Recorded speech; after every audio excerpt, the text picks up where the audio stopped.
Hello friends, welcome to my YouTube channel A to Z info. दोस्तों, जैसा कि पता होगा आप लोग को D3+P का जो अभी एग्ज़ाम हुआ है और उसके results step by step phase wise में आ रहे हैं।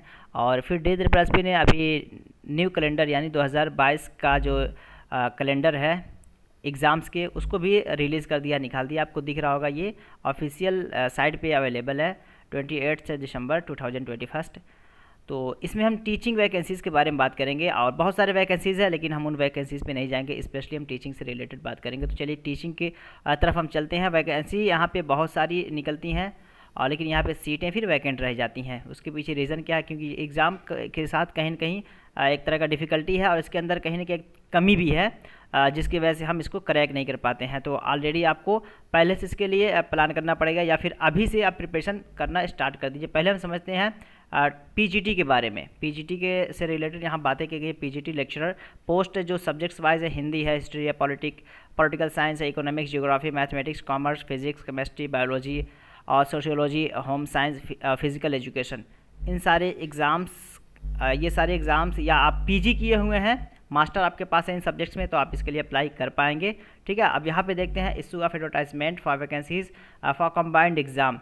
तो ये आपका जो है 1 फरवरी से लेकर 5 फरवरी के बीच में इसका एडवर्टाइजमेंट आएगा और ये जो आपका एग्ज़ाम होगा, ठीक है, तो ये 1/4 से लेके और 30/4, ठीक है, जैन, फेब, मार्च, अप्रैल, यानी 1 अप्रैल से लेके 30 अप्रैल के बीच में ये आपका एग्ज़ाम कंडक्ट होगा। ये पीजीटी से रिलेटेड बहुत ज़्यादा यहाँ पे क्लैरिफिकेशन नहीं है, लेकिन ये ओवरऑल एक तरह का अभी से इंडिकेशन मिल गया कि अगर आप पीजीटी के कैंडिडेट हैं तो आप अभी से प्रिपरेशन स्टार्ट कर दें और सिलेबस देख के उसके प्रीवियस जो क्वेश्चंस पेपर है उस बेस पे अपनी प्रिपरेशन आप स्टार्ट करें, क्योंकि ये थोड़ा टफ होता है एग्ज़ाम। इसको बहुत ही हल्के में लेंगे तो इसका निकलना बड़ा मुश्किल होता है। तो ठीक है, अभी से अपने आप को प्रिपेयर करें। चलिए नेक्स्ट चलते हैं, हम टीजीटी की तरफ चलते हैं। टीजीटी की भी वैकेंसी के बारे में इंडिकेशन मिल गया है, ये दिख रहा होगा। टीजीटी पोस्ट के जो सब्जेक्ट वाइज है, इंग्लिश है, मैथमेटिक्स है, social science, natural science, Sanskrit, Urdu, Punjabi and Hindi. ठीक है, ये वैकेंसीज़ अभी 2021 में आई थी और इनका रिजल्ट फेज़ वाइज आ रहा है। इस वजह से इसको थोड़ा सा डिले किया गया, क्योंकि इसका प्रोसेस होने में भी वक्त लगेगा। तो ये 1 जुलाई से लेके 31 जुलाई तक इसका जो है एग्ज़ाम होगा, लेकिन 1/5 से लेके 5/5 के बीच में इसका एडवर्टाइजमेंट आ जाएगा। तो इसके लिए भी आपको तैयार होने की ज़रूरत है और एडवर्टाइजमेंट आने के 2 महीने बाद इसका एग्ज़ाम हो जाएगा। तो अभी वक्त है, बट आपको वक्त नहीं देखना है, अभी से प्रिपरेशन करना है ताकि सीट वैकेंट ना रह जाए, क्योंकि टीजीटी की सीट्स वैकेंट रह जाती हैं हर बार। इस बार भी उर्दू की सीट वैकेंट रह गई क्योंकि पेपर टफ होता है। ठीक है, अगर किसी पेपर को हम टफ मानते हैं तो यही होता है सबसे। इसके अंदर नेगेटिव मार्किंग भी होती है, तो इन चीज़ों को आप ध्यान में रखें। ये डिटेल है, इसके अकॉर्डिंग आप प्रिपरेशन स्टार्ट कर दें।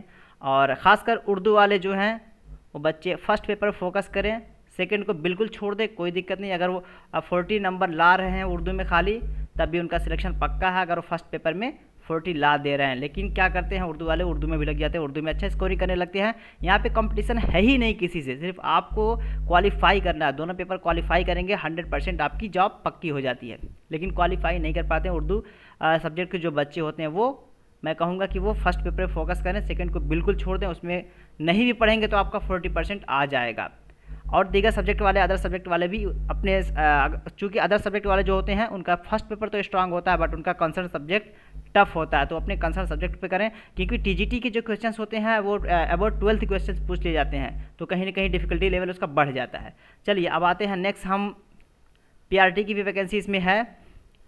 जो वैकेंसी 2021 में आई थी वही वैकेंसी रिपीट होकर, या कह सकते हैं कि फिर कुछ वैकेंसीज़ को ऐड करके, या कुछ सीटें वैकेंट्स रह गई थी उन सभी को ऐड करके ये वैकेंसीज़, नंबर ऑफ़ वैकेंसीज़ कितनी होंगी इसका डिटेल अभी नहीं है। जो डेट बताया गया उसके बीच में नंबर ऑफ़ वैकेंसीज़ आएगी, तब वहाँ पे सारी चीज़ें क्लैरिफिकेशन आसानी से मिल पाएगा अच्छी तरीके से। असिस्टेंट टीचर, प्राइमरी टीचर, तो ये आपका जो आएगा, इसका जो एडवर्टाइजमेंट आएगा 1 जुलाई से लेकर 5 जुलाई के बीच में, और फिर इसका जो एग्ज़ाम होगा 1 सितंबर से लेकर 30 सितंबर के बीच में इसका एग्ज़ाम होगा। एग्ज़ाम होने के 4 से 5 महीना बाद कहीं ना कहीं इसका रिजल्ट आता है। तो ये रहा टीचिंग की जो वैकेंसीज आने वाली है D3+P में, उसका समरी।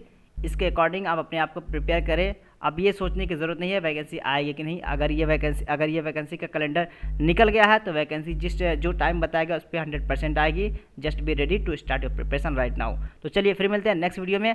और उर्दू के बच्चे हमारे चैनल से फ़ायदा उठा सकते हैं, उर्दू के कंटेंट पढ़ेंगे। और इस बार कोशिश करूँगा कि जनरल के भी कंटेंट मैं डालूँ ताकि उससे आपको मदद मिले और फिर अपने अकॉर्डिंग भी आप तैयारी करते रहिए। Thank you.